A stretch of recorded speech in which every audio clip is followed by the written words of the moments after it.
क्या आप बिटकॉइन या क्रिप्टो करेंसीज के बारे में उलझन का शिकार हैं या आपको समझ नहीं आ रही कि इसमें इन्वेस्ट करना चाहिए या नहीं करना चाहिए? तो मैं इन सवालों के जवाब दूंगा, सादा अल्फाज में आपको समझाऊंगा बिटकॉइन और क्रिप्टो करेंसीज क्या हैं और क्या आपको इसमें इन्वेस्ट करना चाहिए और अगर इन्वेस्ट करना चाहिए तो कैसे। सबसे पहले आप देखेंगे पेपर करेंसी के बैकग्राउंड का आपको नहीं पता। जो नॉर्मल हम रुपए यूज करते हैं या डॉलर यूज करते हैं, मेजॉरिटी लोगों को इस बारे में नहीं पता होता इसके बैकअप पे क्या है, गवर्नमेंट कितने प्रिंट करती है। इन सारी चीज़ों से आपको कोई सरोकार नहीं होता। आपको सिर्फ इतना पता है कि जैसे ही आपके पास पैसे होंगे, अगर आपके पास 100 रुपये है तो आप 100 रुपया दे के दुकान वाले को उसके अगेंस्ट चीज़ें ले लेंगे और आपको पता है कि ये एक्सेप्ट हो रहा है।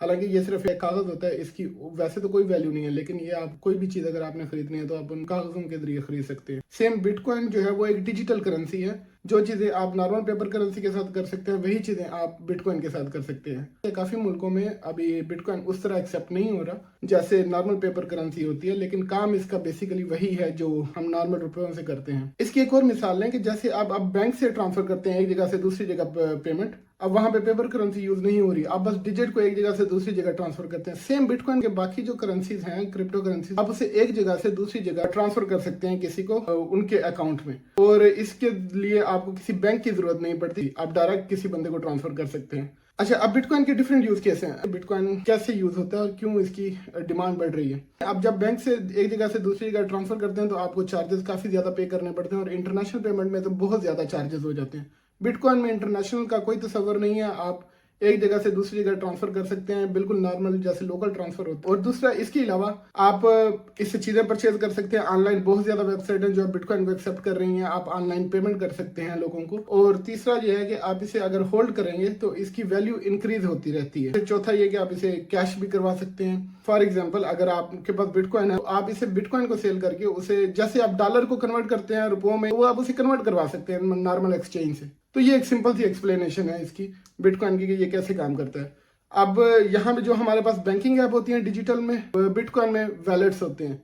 सेम एक एप्लीकेशन ही होती है, आप उसे इंस्टॉल करते हैं, वहां पे अपना अकाउंट बनाते हैं। वो कैसे बनाना है वो मैं आपको अगली वीडियो में बताऊंगा। अच्छा, अब इसमें जो मेन सवाल है वो ये है, इसमें बिटकॉइन में पैसे अर्न कैसे हो रहे हैं, लोग बिटकॉइन से पैसे कैसे कमा रहे हैं, बिटकॉइन में इन्वेस्ट करके कैसे बिटकॉइन की वैल्यू ऊपर जा रही है। ये तो एक डॉलर या रुपए की तरह हो गया, तो कैसे इसकी वैल्यू ऊपर जा रही है। देखें, जो डॉलर या रुपए हैं ये गवर्नमेंट के कंट्रोल में होते हैं और गवर्नमेंट इन्हें प्रिंट करती रहती है। देखें, डॉलर या रुपए या बाकी पेपर करेंसी जो है, जो हम नॉर्मल यूज करते हैं, ये गवर्नमेंट प्रिंट करती रहती है। जितनी ज्यादा गवर्नमेंट प्रिंट करती है इसकी सप्लाई उतनी ज्यादा होती है। सप्लाई ज्यादा होने की वजह से चीजों की कीमतें बढ़ती हैं, जिसे हम आम जुबान में महंगाई कहते हैं। तो बिटकॉइन के केस में बिटकॉइन की अमाउंट फिक्स है, वो 21 मिलियन है, यानी कि 2 करोड़ 10 लाख बिटकॉइन है टोटल दुनिया में। इससे ज्यादा नहीं बनेंगे, तो कोई बना नहीं सकता। इसकी सप्लाई महदूद है, बहुत लिमिटेड सप्लाई है। अब 2 करोड़ 10 लाख कोई बहुत ज्यादा सप्लाई नहीं है। इस वजह से इसकी डिमांड बढ़ रही है, तो इसकी जो वैल्यू है वो भी उसी तरह इंक्रीज हो रही है। जैसे रुपए या डॉलर की वैल्यू डिक्रीज हो रही है, बिटकॉइन की वैल्यू उसी तरह इंक्रीज हो रही है।